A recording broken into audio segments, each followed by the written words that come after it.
Yang berikutnya adalah terjadi penggenangan pada bunga matahari. Akan terjadi, jadi bunga matahari mengalami penggenangan, akan terjadi peningkatan etilen pada akar dan batang yang terbenam oleh air. Hal ini akan menimbulkan kerusakan pertumbuhan luar biasa pada hipokotil. Bukan karena flooding, tapi disebabkan karena etilen yang tinggi. Ya, jadi pertumbuhan luar biasa pada hipokotilnya. Nah, ini indikasi kerusakan. Jadi mekanisme ketahanannya adalah bagaimana tanaman berkemampuan melepas etilen melalui lentisel. Kenapa demikian? Agar etilen tidak memberikan dampak pada tanaman atau sedikit memberikan dampak kerusakan pada tanaman. Berikutnya adalah stres ion. Ada dua macam stres ion yang disebabkan flooding. Jadi defisit O2 pada lingkungan akar menyebabkan defisiensi hara mineral karena menurunnya pengambilan ion akibat rusaknya akar. Jadi akan terjadi stres kekurangan ion akibat rusaknya akar karena defisit O2. Rendahnya berikutnya adalah rendahnya nisbah potensial oksidasi reduksi. Ya, perbandingan antara oksidasi dan reduksi. Karena defisit O2 bisa mereduksi ion ke bentuk yang lebih mudah larut dan toksik. Misalnya adalah nitrat tereduksi menjadi nitrit. Nah, ini yang akan menimbulkan keracunan bagi tanaman. Setelah tadi ada stres ion, sekarang stres defisit air. Jadi water flooding ini airnya banyak tetapi menimbulkan stres kekurangan air, di mana gejala utamanya adalah layunya daun. Ya, biasanya kalau layu itu biasanya kekurangan air, ini justru air yang berlebih memberikan gejala layunya daun. Jadi respon awal terhadap flooding ini adalah pertama adalah penutupan stomata. Stomatanya menutup, turgor menurun, sel penjaga mengecil, terjadi hambatan pertumbuhan akar, perubahan morfologi akar dan batang, dan penuaan daun. Kerusakan ini tidak langsung, tapi berkembang relatif lambat. Jadi sedikit demi sedikit. Sehingga flooding ini menyebabkan absorpsi dan transportasi air cepat menurun. Nah, jadi tanaman terkena flooding banyak kelebihan air, namun tanaman memberikan gejala seperti kekurangan air. Ya, ditandai dengan layunya daun. Nah, tanggap fisiologis terhadap waterlogging, jadi terhadap kelebihan air. Stomatal konduktan tanaman normal tinggi, tapi tanaman yang mengalami stres terhadap genaman turun. Kemudian light interception area pada tanaman normal maksimal, tetapi yang stres berkurang. pH daun, potensial air daun tanaman normal tinggi. Ya. Tapi pada tanaman yang stres genangan juga tetap dia tinggi, potensial air pada daunnya. Kemudian leaf angle, sudut daun. Tanaman normal itu normal biasa begitu. Tetapi tanaman yang stres itu bersifat epinastik. Kemudian gibberellin, sitokinin di dalam xilem itu normal. Tapi pada tanaman yang stres genangan itu adalah rendah.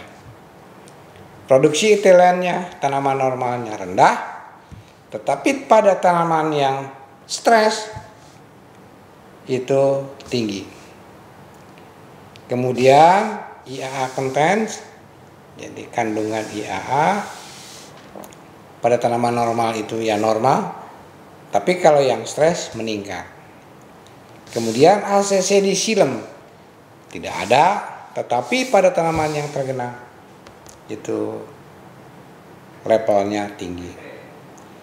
Akar pada tanaman normal sifatnya aerobik, tetapi pada yang stres genangan itu anaerobik, sehingga akar-akarnya kecil, mati, dan ACC terakumulasi. Level ABA pada tanamannya normal biasa, namun pada yang tergenang itu meningkat. Nah, sehingga indikator-indikator ini bisa juga digunakan sebagai indikator penanda ya, indikator atau penanda bagaimana kondisi suatu tanaman. Gitu. Apabila kita bandingkan antara yang normal dengan yang terjadi stres akibat genangan. Nah, sekarang kita melihat bagaimana melakukan pemuliaan untuk mendapatkan tanaman yang tahan terhadap genangan. Kita harus menentukan dulu kriteria seleksinya. Bagaimana baiknya tanaman bertahan atau survive dan tumbuh di bawah kondisi waterlogged. Nah, ini memperlihatkan bahwa bagaimana tanaman ini survive, bagaimana tanaman ini bertahan agar bisa tumbuh dan menghasilkan di bawah kondisi waterlogged. Jadi arah kita seleksinya terhadap itu. Tanaman pokoknya hidup, tumbuh, berkembang dan menghasilkan walaupun di bawah kondisi yang waterlogging. Bagaimana baiknya tanaman menanggapi kondisi flooding ini pada percobaan yang terkendali. Jadi kita melakukan percobaan yang terkendali sehingga tanaman akan melakukan respon pada kondisi floodingnya. Jadi intinya adalah kita melakukan seleksi agar melakukan seleksi pada tanaman-tanaman yang mampu tumbuh dan bertahan atau survive di bawah kondisi waterlogged. Toleransi terhadap flooding bisa ditentukan dengan cara apa? Dengan cara kita mengukur kemampuan akar menembus tanah yang tergenang dan mentolerir bahan kimia yang diproduksi dalam keadaan waterlogged tadi, dalam kondisi yang tergenang. Jadi intinya pada tanah yang tergenang akar bisa menembus, dan akibat daripada waterlogged itu akan dihasilkan bahan-bahan kimia yang dihasilkan misalnya etilen, ya, dan mereka bisa mentolerir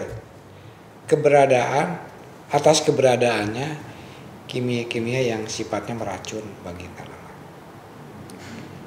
Yang kedua adalah mengukur sistem transport oksigen oleh tanaman. Bagaimana mengukurnya? Agar sistem transport oksigen ini kita bisa melihat. Kalau misalnya sistemnya lewat tadi iron kim. Oh, jadi kita masih membutuhkan oksigen, ya, tanaman ini membutuhkan oksigen agar bisa tumbuh, berkembang dan menghasilkan. Kemudian yang berikutnya adalah melakukan tes secara biokimiawi pada jaringan tanaman. Jadi kita uji bahan-bahan kimia yang ada yang dihasilkan ya oleh tanaman itu yang mampu mempertahankan pertumbuhan tanaman itu. Jadi mampu melindungi tanaman dari keracunan atau dari kematian bahkan. Ya, jadi tes biokimia. Nah, ini adalah salah satu bentuk-bentuk atau kemampuan tanaman di dalam mentoleransi terhadap flooding. Bagaimana nih toleransinya terhadap, kalau toleransinya terhadap kondisi anaerobik? Ini akan kita lihat berimbas pada mekanisme adaptasinya. Yang pertama, pembentukan dan peningkatan iron kim. Adik-adik mahasiswa tahu iron kim itu apa?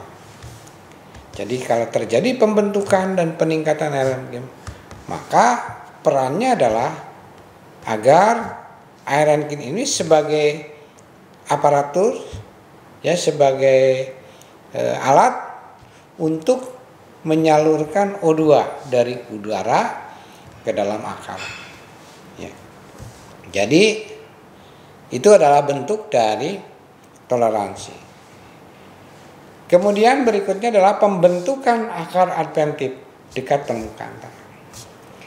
Akar adventif ini tetap dia berkeinginan untuk melakukan respirasi aerobik dengan cara dia menghasilkan akar di atas permukaan tanah atau permukaan air kalau itu terjadi genangan. Jadi akar adventif dikembangkan. Yang berikutnya adalah pengembangan lintasan pernapasan alternatif aerobik and aerobik tadi yang membatasi pembentukan etanol. Produksi alternatif asam organik, misal asam malat. Jadi ini adalah pengembangan lintasan pernapasannya agar apa? Agar bahan-bahan kimia yang terbentuk tidak beracun terhadap tanaman. Nah, ini berikutnya adalah meningkatnya aktivitas nitrat reduktase di akar dan daun selama water lodging. Ini bisa kita lakukan. Ya, ini mudah melihat aktivitas nitrat reduktase di dalam akar. Kita bandingkan ya antara yang normal dengan yang tanaman tergenang. Atau kita lihat di dalam pada spesies yang sama atau pada varietas yang sama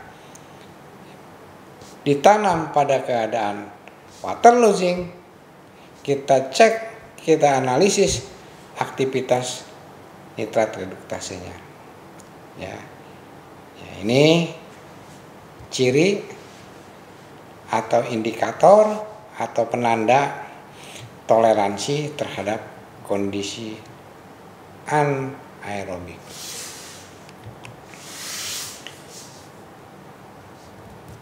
Nah, berikutnya adalah pengembangan iron kim hingga terjadi efektif air transfer system. Jadi tadi sudah kita sebutkan pengembangan Aerenkim hingga terjadi transport udara yang lebih baik, lebih efektif.